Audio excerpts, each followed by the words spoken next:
केसरिया से मन जोगी हुआ रे, दिल झूमे देखो मतवारा हुआ रे, केसरिया से मन जोगी हुआ। हर पल मनाओ केसरी त्योहार।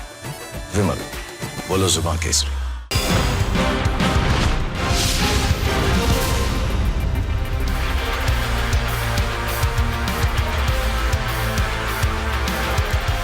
नमस्कार, शाम के बज चुके हैं 5 और वक्त है खबरों के मास्टर एंगल को जानने का। मैं हूं आपके साथ विवेक और आइए शुरू करते हैं मास्टर स्ट्रोक।